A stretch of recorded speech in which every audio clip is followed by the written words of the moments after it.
Now at 6, a big day for Joplin as city officials swear in a new police chief. Plus, kindergarten students in Carthage got to celebrate the holiday season with the gift of some brand new books. And the Joplin History and Mineral Museum has a unique collection of Christmas ornaments on display. The 4 states' most watched news starts now. A new year brings a big new change for the Joplin Police Department. This is KOAM News at 6. I'm Dow Quick. City officials today swore in Richard Pearson as the chief of the JPD. Pearson previously served as the captain of the Jefferson County Public School System Police Department in Louisville, Kentucky. He also has served 22 years with the Louisville Metro Police Department. The new chief wants to encourage a closer interaction with the community. Anybody who sees me or any of the officers on Joplin Police, I want you to feel comfortable just walking up to us and talking, telling us your issues, your problems, things you would like to see us start working on for you, things you would like to see stopped, so we can be as responsive as possible to the community. That's what I'm all about. Chief Pearson also wants to work on the education of his officers and work with the school system to better the community. Clear day, but boy, it's getting chilly out there. Chief Meteorologist Doug Heddy. Yeah, it's going to be a cold night for us tonight, and it was a chilly day for us today. High temps mainly into the lower 40s, but it's dry. It's 35 already in Joplin. It's 32 in Pittsburgh, and our temperatures are going to continue to drop as we go through the overnight hours tonight. 33 in Nevada, still 41 in Anderson, Grand Lake at 40. We have 31 in Iola. That northerly wind, a little breezy for us today, kind of kicking in at about 5 to 10, but these are calming down, but they're really going to pick up as we go through the next couple days, but out of the other direction. That's going to help our temperatures warm up. All right, clear skies as of now. Clouds thickening out to the west, the western third of the country. This is the beginnings of our next storm system, which will start to affect us really the second half of the work week into the holiday weekend. Through the evening, clear skies, just getting cold, dropping into lower 20s. We're going to look at some rain chances all coming up here in just a bit. See you soon. Christmas came early for some Carthage students in the form of books. Kindergarten students received a variety of titles, including the book Giraffes Can't Dance. It's all part of a donation from the Literacy Council Board. Officials say these books will go a long way to make sure every student is reading at least on level. Probably pretty exciting right now at Christmas time. Receive a gift and be able to take it home. They are Christmas books as well, so it's part of the season that should encourage them to read to their family. Oh, well, a lot of them don't have books at home. We send books, paper books home, but not picture books like this, so I think that they'll really love it. We have learned all of our letters and sounds by this point in the school year and almost 50 sight words. So there are a lot of words that they'll be able to pick out and share with their families.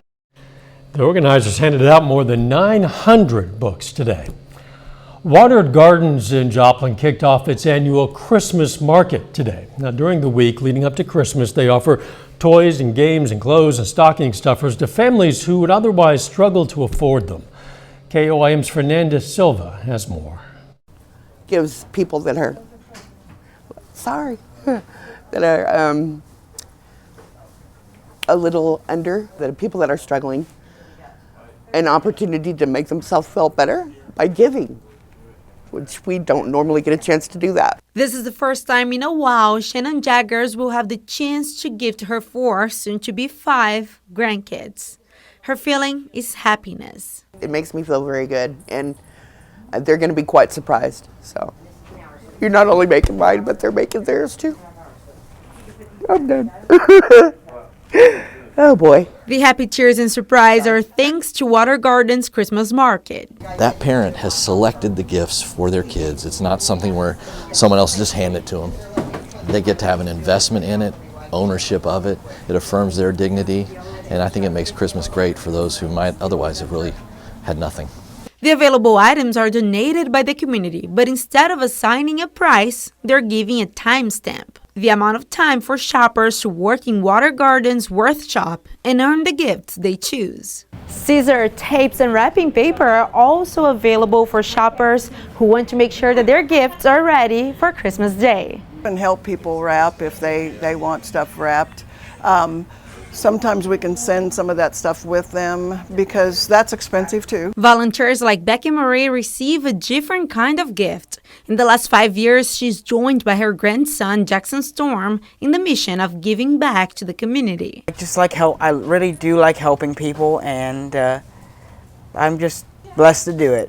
A blessing they're passing on. It lets you know that you're not alone. In Joplin, Fernanda Silva, KOAM News. Well, the Christmas market happens every day this week through Friday, except on Wednesday from 9 a.m. to 2 p.m. Shopping and working must be done on the same day. A Christmas blow mold collector got the chance to spread his passion along with some Christmas cheer. Now, if you don't know what that is, well, as you're about to see, it's a type of decoration. KOAM's Amber Jenkins has more. It's just something that even when I see them in others' yards, they just spark a certain Christmas joy because it's something that I grew up with. Since the age of 8, Dustin Molinaro has been collecting Christmas blow molds, a hobby he picked up from his grandparents. Kind of started slow. I had the same ones for several years, and then as I became an adult, it kind of just blew up because then I had my own money to spend on what I wanted, and that ended up being a lot of Christmas decor blow molds specifically. This holiday season, the Joplin History and Mineral Museum is showing off his collection, but only a third of it. I have about 350. There's about 120 here in the museum, about 100 in my front yard, and about 100 inside my house. This isn't the first time his collection has been on display, yet sharing his passion makes him feel young. I still feel the same way like when I was 8 when I see Christmas displays set up, and even going back to, I think it was 2005, I won an award when I lived in Colorado still. Reporting in Joplin, Amber Jenkins, KOAM News. Molinaro's collection is going to be on display at the Joplin History and Mineral Museum until mid-January. You might want to check it out. Later in sports, a face familiar to Pitt State takes over a top spot at Vanderbilt. John's going to have more on Tim Beck's new role in just a few minutes. But first, Kansas City has a lot to brag about. Now add world's largest edible gingerbread village to that list. The world's largest edible gingerbread village is now on display in Kansas City, Missouri. Morgan Mobley has this look at the world record holder. Pretty cool. All the little details in it. It's a labor of love. It travels across the country. So John lives in New York. He makes all of this in his home, in his basement, kind of a Santa's gingerbread workshop in New York, and then drives it across the country. And a comeback story for the ages. Went to culinary school, learning to be a chef while I was working at the Hyatt Regency Crown Center, and entered a gingerbread house competition and lost. I didn't even place. Now, this is John Lovich's full-time job. All the gingerbread is completely made from scratch. It's flour, really cheap pancake syrup, vegetable oil, brown sugar, and a lot of spices. Currently the world record holder, this village is made up of 1,251 entirely edible gingerbread houses, and it only took them 3 days to assemble. How long do you think it would take you to make this? Oh my gosh. Months. Gingerbread Lane, full of nods to KC specialties and no shortage of sugar. I have caught some little children trying to snack, and I was like, no. Lovich says feast your eyes all you want, but keep those hands away. Like every last inch of it is entirely edible. We don't recommend that you do eat it. It's just there to look at. Don't eat it. Yeah, technically edible, they don't recommend that you eat it. The tradition of making houses and other creations from gingerbread, it's some 500 years old. Not to say the gingerbread is that old. A little bit later, it's another busy night of basketball here in the 4 States. John's going to have a preview of a full slate of action coming up in sports. Plus, we're going to start to warm things back up as we go through the next couple days. Those details coming up next.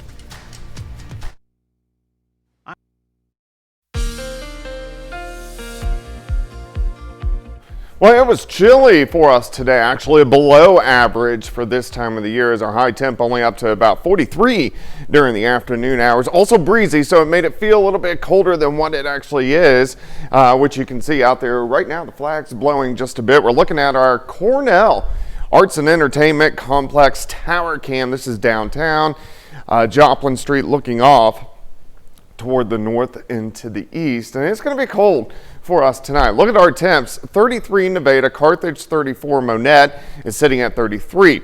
We have 39 in Miami, Independence at 39, Chanute already down to 30.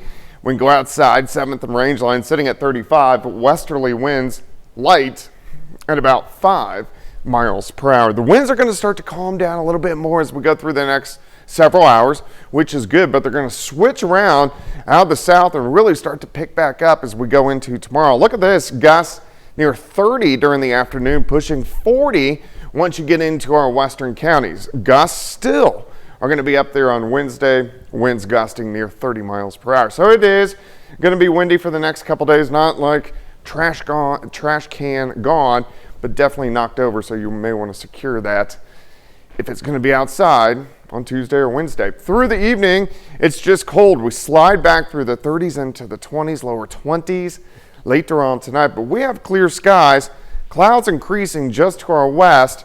Here's the beginnings of our next storm system. Now here's a ridge right over the Rockies. This is going to roll in over the next couple days and warm us up, and then right behind it we have our next couple storm systems, which are going to give us plenty of rain chances down the road, which of course we need the rain. All right, for us tonight, clouds thicken late, mid-20s. Mostly cloudy skies on your Tuesday, upper 40s by noon, a little bit warmer tomorrow. I think most of us 51, 52 degrees. 52 in Anderson, Veneta 53, Fort Scott up to 52. Clouds continue to thicken tomorrow night, not near as cold. We'll only drop back near 40. Cloudy skies on Wednesday, upper 50s for highs, but we could get a sprinkler or two in here late in the day. Better chances for rain start to pop up late Wednesday night into Thursday morning. We get showers spreading across the region. But tomorrow's going to be dry, 49 by 1, 52 by 3, and then we'll start to drop back into the 40s as we head toward the holiday weekend. So rain Thursday night into Friday, a lot of people starting to travel. And here we go again. Let's look at Saturday, which is the 23rd. Showers rolling back in across the entire Central Plains. Here's Christmas Eve, thunderstorms pushing through. And when you wake up Christmas morning, most likely raining, not snowing. So if you want a white Christmas, you're going to have to go somewhere else. All right, 51 for us tomorrow, 58 on Wednesday, 58 Thursday. Look at those showers increasing, even some thunderstorms on Christmas Eve. High temp is 62 Christmas Day. Yeah, that doesn't sound right. 62 Christmas Day. It's kind of crazy. And no one's dreaming of a wet Christmas, by the way, Doug. But we do need the rain. True. Thanks. The Better Business Bureau wants to warn families about holiday pet adoption scams. According to the BBB, 80% of sponsored pet advertisements might be fake. Experts say do your homework before you buy a new pet and buy only from a reputable source. Make sure you see the pet in person or in pet before you buy and avoid wiring money. Also, consider reaching out to an animal shelter to adopt or foster a pet. We have a more extensive list of tips on our website. Of course, that's KOAMnewsnow.com. Still ahead, Pittsburgh State men's basketball begins play in the High Desert Classic in Las Vegas, and the last football coach to lead the Gorillas to a national title is heading to the SEC. John Dales has those stories and more up next.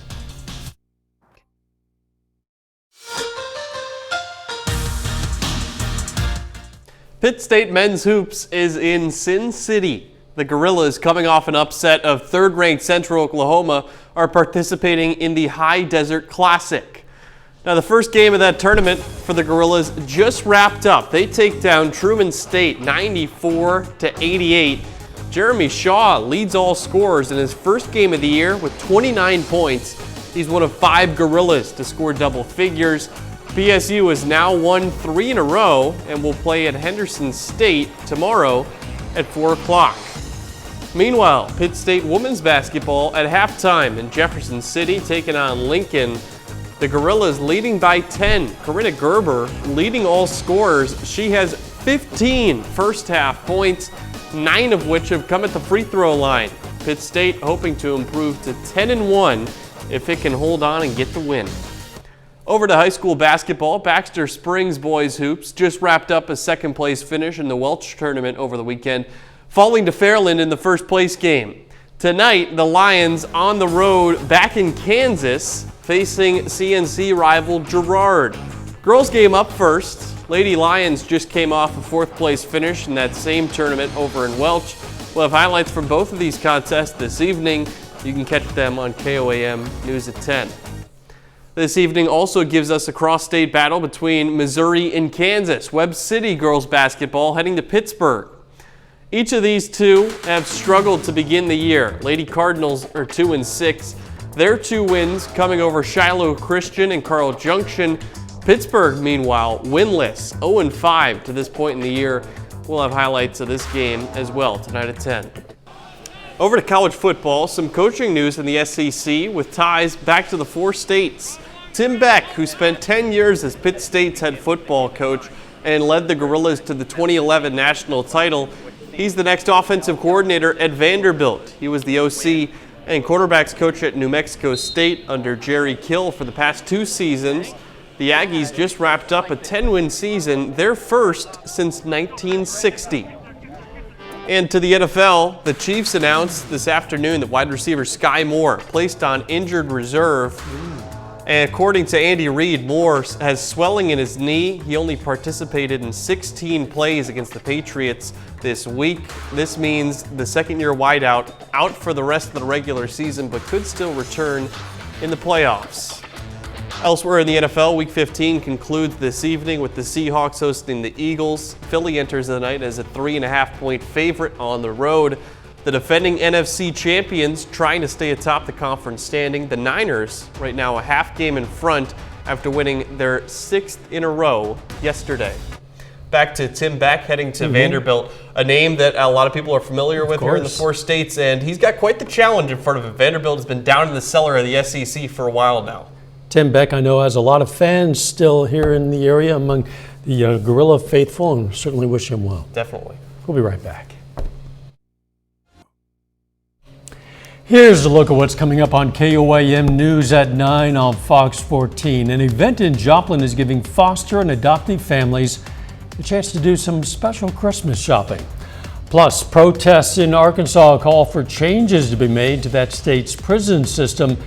And does the stress of the holiday travel turn you into kind of a Grinch? Well, you're not alone. We're going to have advice to help you bring home some happy memories this year. Those stories, a lot more, of course, it's coming up tonight on KOAM News at 9 on Fox 14. To be the first to see breaking news, weather, and sports, just download the KOAM News app. It's available free of charge. You'll find it in the Apple App Store, Google Play Store. All you have to do is search for KOAM News app. Why haven't you done this already? You can do it right now. Hey, look at this spectacular drone footage captured a Christmas tree towering at 102 feet, which was on display for the 3rd year in a row in Enid, Oklahoma. This video by Mitchell E. Ballard with Higher Image LLC shows the stunning tree. If you want to call it a tree, it's a cone anyway. Project coordinator Nicole Winfield described it as one of a kind, with festival organizers say it was one of the world's tallest Christmas trees. Quite a sight. It's kind of chilly out there, Doug. It is, and it's going to be a cold night tonight. Temperatures are going to drop all the way back into lower 20s for overnight lows. Let's go 51 tomorrow, so we do start to warm back up. Rain chances increase, especially by Thursday. Thanks for joining us. We'll see you right back here for KOAM News at 10. Let's make it a great evening.